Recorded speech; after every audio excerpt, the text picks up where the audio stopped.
Hello everyone, myself Mukund Srivastava and all of you are welcome to my YouTube channel and I hope all of you are fine. Today in this video we are going to discuss about class 11th English poem The Voice of the Rain composed by Walt Whitman. और इस poem में हम poem से related सभी important points पढ़ेंगे, साथ ही साथ इस पोएम की पोएटिक डिवाइस के बारे में भी डिस्कस करेंगे। तो आइए देखते हैं सबसे पहले इस पोएम की समरी। तो जब आप पोएम पढ़ते होंगे ना, तो पोएम में जब स्टार्ट हुआ है हु आर्ट यू, तो सबसे पहले कुछ स्टार्ट करने के पहले आपको बता दें कि जो हु आर्ट यू लिखा हुआ है ना, वो एक्चुअल में विलियम शेक्सपियर के ज़माने में जब हु आर यू पूछा जाता था ना, तो उस समय की लैंग्वेज है। और पोएम जो है आपकी स्टार्टिंग होती है, पोएम ये कन्वर्सेशन है पोएट का और रेन ड्रॉप्स का, ठीक है। तो इसमें क्या होता है कि जब स्टार्टिंग होती है तो पोएट क्या करते हैं, सॉफ्ट ड्रॉपिंग शावर से, मतलब कि नरम नरम गिरने वाली पानी की जो बौछार है, बूंद है, उनसे बात करते हैं और उससे पूछते हैं कि तुम कौन हो, हु आर यू, जिस पे वो रेन ड्रॉप्स जवाब दे देती है, ठीक है ना। और रेन ड्रॉप्स पोएट को जवाब देती है कि वो पृथ्वी की कविता है। कहती है रेन ड्रॉप्स ना कि वो जो है पृथ्वी की कविता है। कह भी रही यहाँ पे कि I am the poem of earth, मतलब मैं धरती की कविता हूँ। अब यहाँ पे आपको एक चीज़ देखना होगा कि रेन ड्रॉप्स, वैसे तो रेन ड्रॉप्स बोलती नहीं है, बट यहाँ पोएट उनसे बात कर दे रहे हैं। और मज़े की बात यह है कि वो रेन ड्रॉप्स उनको आंसर भी कर दी हैं। ऐसा कैसे पॉसिबल है? तो ऐसा पॉसिबल करने के लिए पोएट जो है यहाँ पे एक पोएटिक डिवाइस का यूज़ किए हैं, जिसको हम पर्सोनिफिकेशन कहते हैं।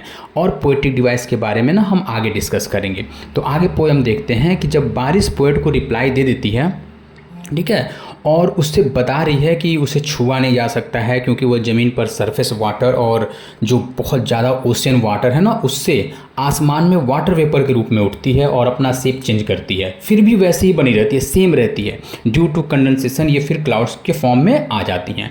अब डियर स्टूडेंट, ये पैसेज पढ़ने के बाद और ये सुनने के बाद आई थिंक आप सभी को क्लास 6, 7, 8 में साइंस में पढ़ते समय वाटर साइकिल आपको याद आ रहा होगा क्यों। और यहाँ भी ये कहानी ना बिल्कुल वही वाटर साइकिल की है।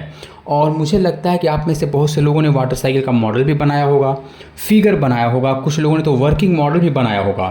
तो अगर आपने बनाया है और आपको याद है कि हाँ वाटर साइकिल के बारे में, तो आप कमेंट में बताइएगा किसने कौन सा मॉडल बनाया था। अब जब हम पोएम को आगे बढ़ाते हैं ना, तो पोएट जो है वो रेन ड्रॉप की तरफ से हमें आंसर दे रहे हैं, बता रहे हैं ना कि जो रेन ड्रॉप्स है वो ड्रॉट प्रोन एरियाज़ में, आई मीन सूखाग्रस्त क्षेत्रों में पानी प्रदान करती है। और साथ ही साथ ये धरती, अर्थ, जो रेन ड्रॉप की बर्थ प्लेस है ना, इसको सुंदर और प्योर करने के लिए, शुद्ध करने के लिए अर्थ सरफेस पे वापस आ जाती है। और ये पृथ्वी के अंदर जो सीड्स होते हैं ना, उनको लाइफ देती है, उन्हें ग्रो करने में मदद करती है।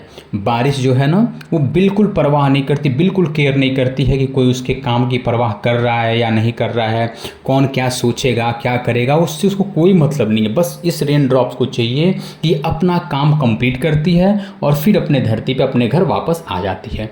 अब पोएट जो है यहाँ पे फिर एक बार और कंपेयर कर रहे हैं, इस बारिश की तुलना ना वो एक सॉन्ग से करते हैं और कह रहे हैं कि दोनों का नेचर सेम होता है। कैसे? तो सॉन्ग जो है वो सिंगर के हार्ट से निकलती है, ठीक है ना, सिंगर के हार्ट से निकलती है और लक्ष्य पूरा करती है। लक्ष्य का मतलब अपने फैंस तक पहुंचती है जो उसके प्रशंसक होते हैं, और सिंगर के लिए उनके फैंस का प्यार लेकर के, उनकी सराहना लेकर के वापस आ जाती है, ठीक है। तो पोएम आपकी बहुत लंबी नहीं है, बिल्कुल शॉर्टकट में इतना ही था कि रेन ड्रॉप्स की कवि की बात होती है, पोएट की बात होती है। उसके बाद से पोएट जो है वो बताते हैं आपको कि बारिश जो है धरती से उत्पन्न होती है, फिर धरती पे आके मिल जाती है, अपना काम उसको जो करना होता है वो कर देती है।